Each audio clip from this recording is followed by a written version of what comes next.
Good morning, everyone. My name is Lacy. This is Rise and Shine with Morning Moon. If you haven't already, be sure to hit the subscribe button or the follow wherever you found me on the big wild web. And if you haven't already anchored into your wellness foundations, be sure to do so in my group Rise and Shine with Morning Moon on Facebook.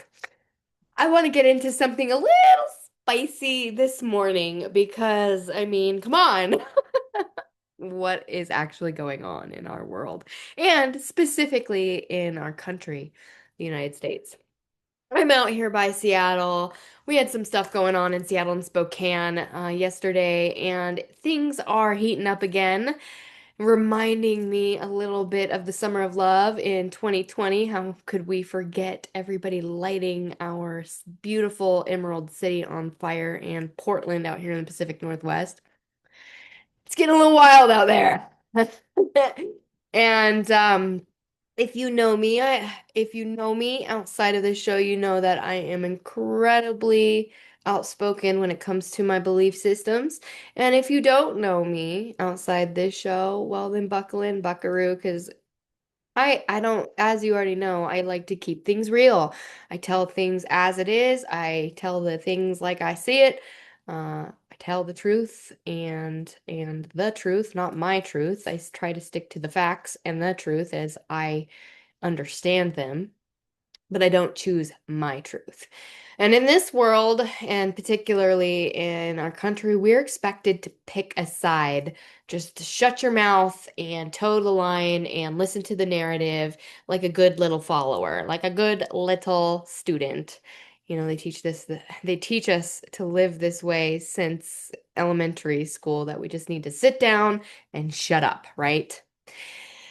But I was not made for quiet compliance, and neither were you.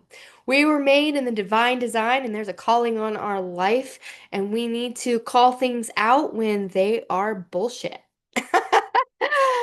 And right now, we are in a war of consciousness. We are in a spiritual battle, and whether you see it, whether you don't see it, I don't know where you're at in your journey, but for me, I can see past the matrix, past the veil, so to speak. A lot of people can't see it. A lot of people don't even realize that we are in a spiritual battle. A lot of people don't even realize that we are in an information war, so to speak. It's not just red versus blue anymore. It's not just Democrat versus Republican. It is truth versus illusion. It is truth versus lies. It is what is real and pure versus linguistic warfare, essentially. It's critical thinking and using out of the box judgment versus emotional programming, right? It's actual freedom versus the appearance and the illusion. There's a lot of reality versus illusion right now. We are in a digital world.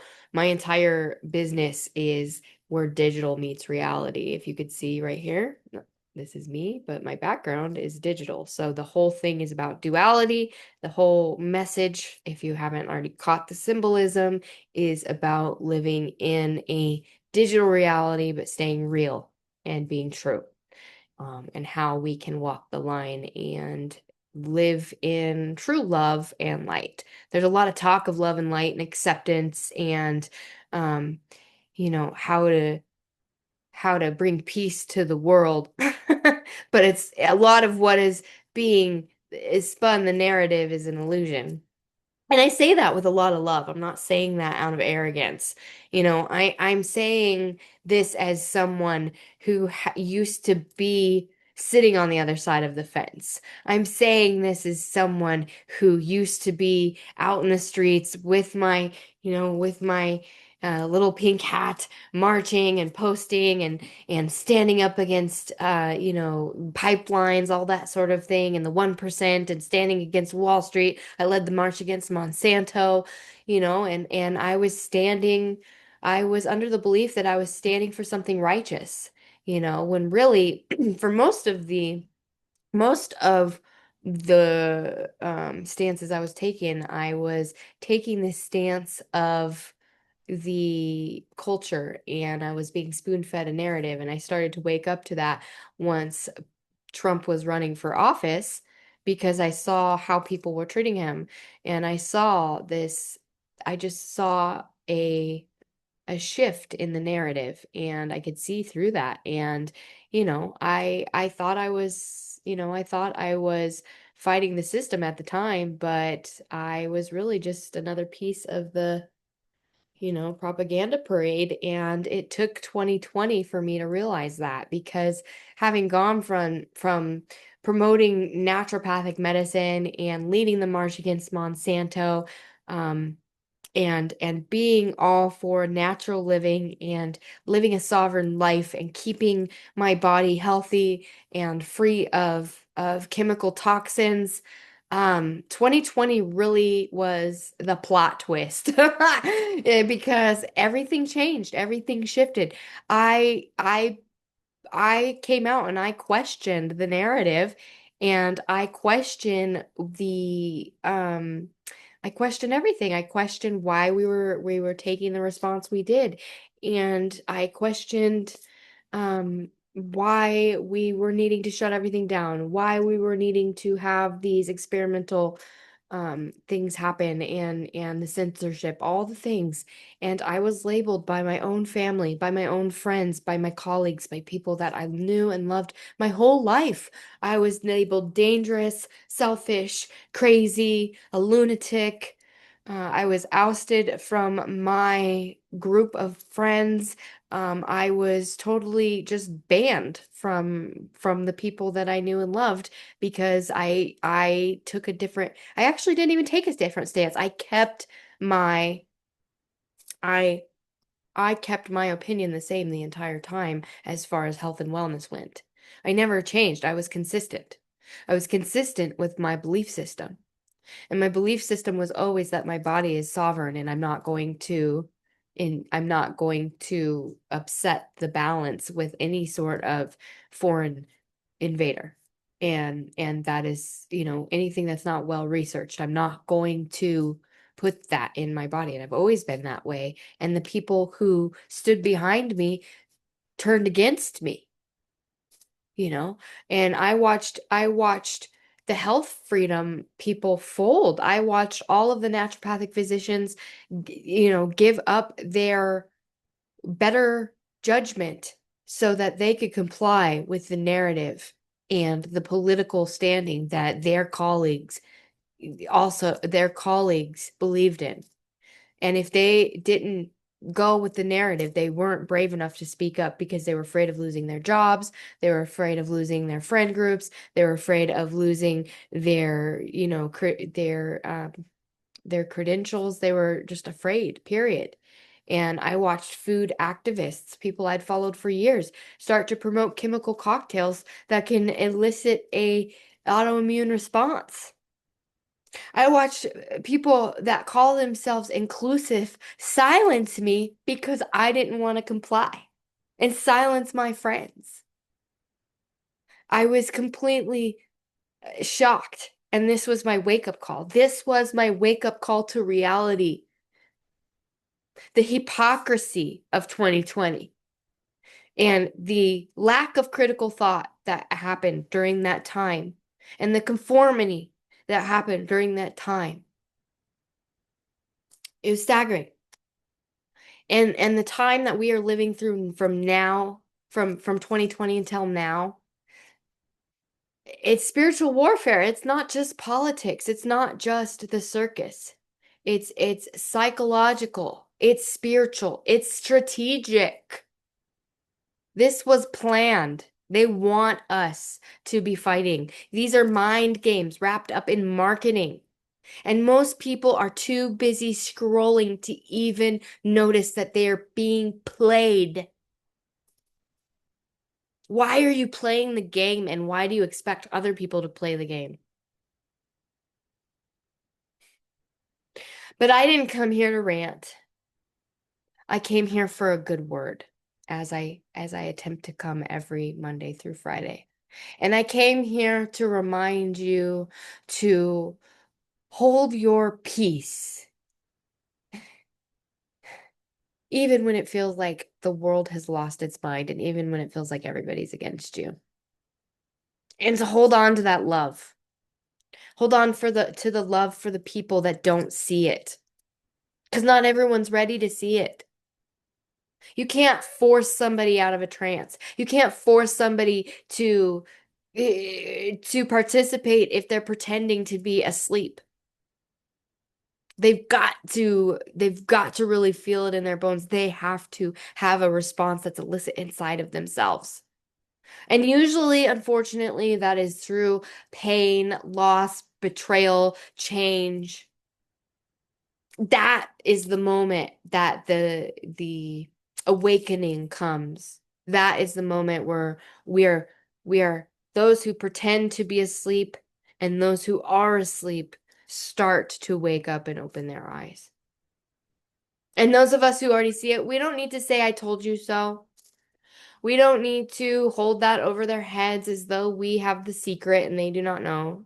The information is available to everyone if they so choose to receive it. But most people are not open to receiving correction, and they're not open to believing the things that are frankly unbelievable. You know, you don't need to shout. We don't need to scream at the people that are still sleeping. But what we do need to do is we need to continue to speak truth and anchor into truth and plant the seeds of righteousness. Because one day those seeds will grow if we water them. And we will trust that the soil will tend to those seeds and soil will do what soil will do and help those seeds to grow. And if they don't and they never propagate, then we plant new seeds and we keep trying. So speak boldly, speak truth, but don't just throw your energy away trying to convince others who aren't ready to receive. They're not going to hear it. And we're not here to win debate. We're here to speak truth and embody truth. And we're here to guide those who are ready. I'm here to live it. I'm here to walk it, and I'm here to be it. And having humility while you're in leadership is one of the most essential parts of leadership. To lead, we must be humble. We must realize we don't have all the answers and that we are no king, right? We are not the one with every answer. There's power in being humble, right? And we don't have to broadcast every download. We don't have to tell everybody all of our thoughts, you know. And sometimes the most powerful thing that you can do is stay silent, but stay anchored and stay free. And you're in alignment. Because when you are in alignment and in your power, people feel that. You don't have to say a word. People feel it and they know. And then when you do speak words, they hold more power and more weight. And if people, block you, unfollow you, stop being friends with you, stop talking to you, let them. Let them. I cannot tell you the amount of people that I've had that have blocked me, unfollowed me, unfriended me. I have family members that still refuse to add me on Facebook, but I will see their face go by on the people you may know because they're creeping. I have family members who have blocked me long ago and will never unblock me because they're tired of hearing what I have to say because it might make their fragile reality, a little more difficult if they see the truth. People like to live in victim mode and they like to be a victim, whether it's a victim of the government, a victim of circumstance, a victim of choice. They like to play the victim. And if we can recognize that there's something so much bigger than ourself, there is a calling on all of our life, there's a divine design, but that also means that We each have our own innate knowledge that we can bring to the table and learn from. And we can, if we are to really ascend as humans, we need to critically think about the world around us and what is going on in the world. Because if we sit here in our screens, having our reality spoon fed to us by some news anchors, and we don't cross reference those trains of thought and making sure that this is the truth, how can we actually move forward and create change in our society if we are on a page that someone has written that is not fully transparent and not fully um it is not in our best interest as the collective. It is in the best interest of the 1% who hold most of the resources.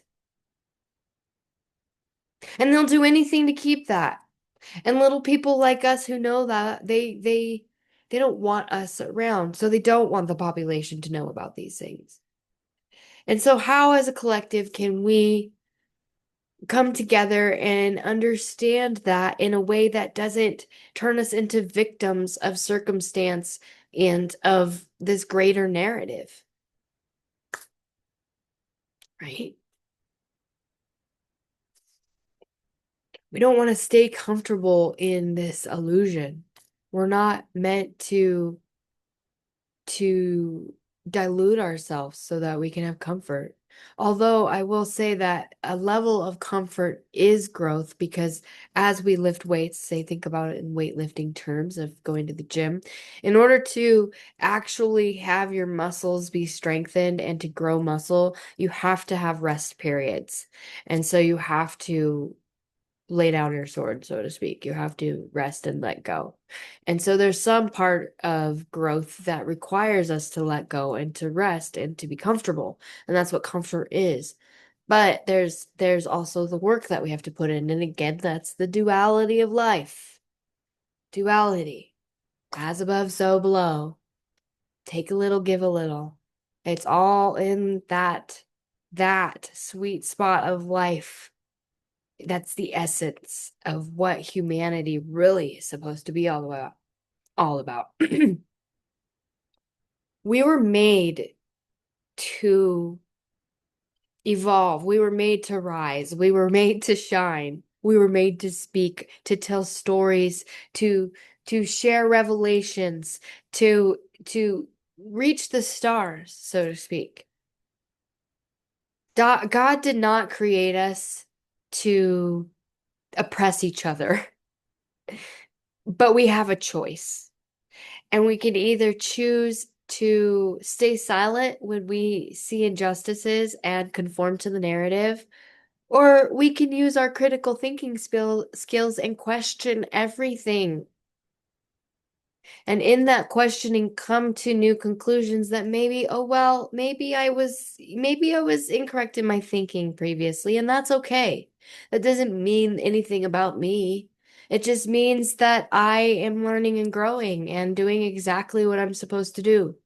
Because we are not supposed to stay the same.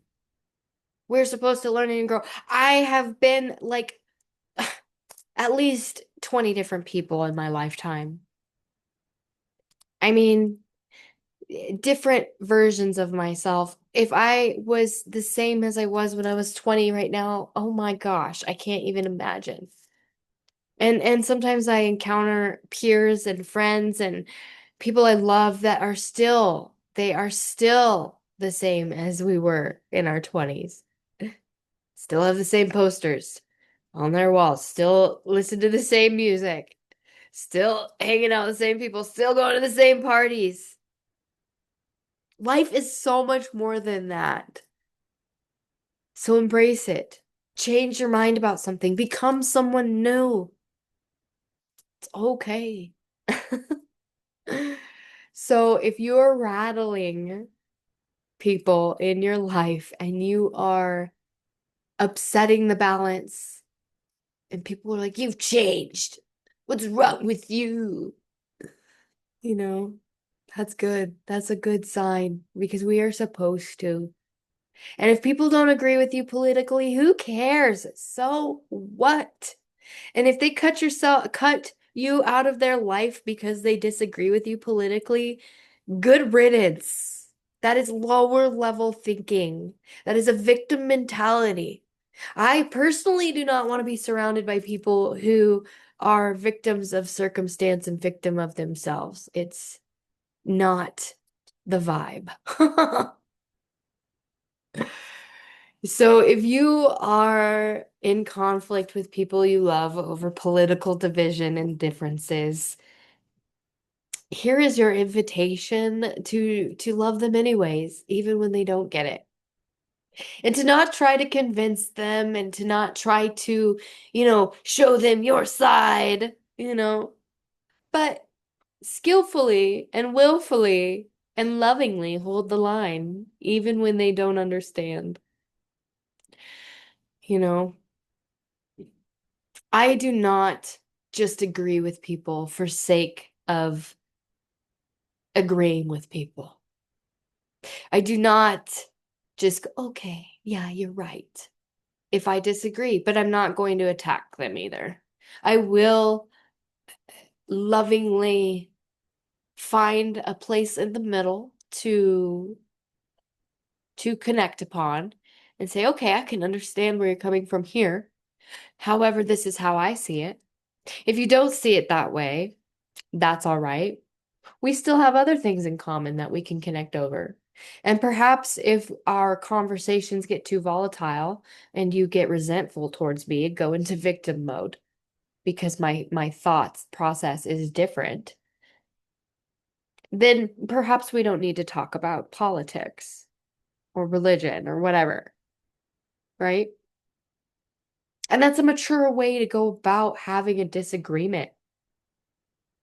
And it's wild that we even have to have this conversation. We should be able to have a debate. We should be able to have a disagreement because that is how new realizations are formed. You can't you can't come up with a new realization if your thought process hasn't been challenged. In fact, what is the scientific method?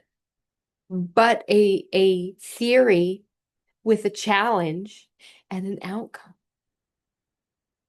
So why are we afraid of debate? Why do we cut people off who don't think the same as us?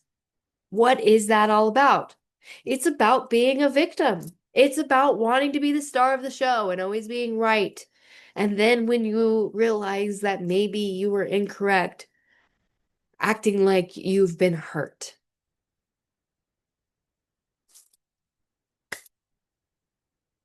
You know, just stay steady. If you are dealing with these people, just stay consistent. Stay bold, stay steady, stay brave. Anchor into the truth. And when chaos happens, anchor in. Anchor into your controllables, right? And that will keep you steady Eddie. That'll keep you steady on the river. And when chaos ensues and shit breaks out and stuff goes wild, those of us who are steady Eddie, those of us who are just walking the line and not afraid, we're going to be the ones that people look to when the shit goes down or when chaos happens because we can keep it together. So learn to keep it together. Let that be you. Let you be the steady Eddie. Let you be the anchor that people can hold on to when they are out of control and feeling chaos. Obviously, you don't want that to affect you, but we can always learn something from that chaos if you can be strong.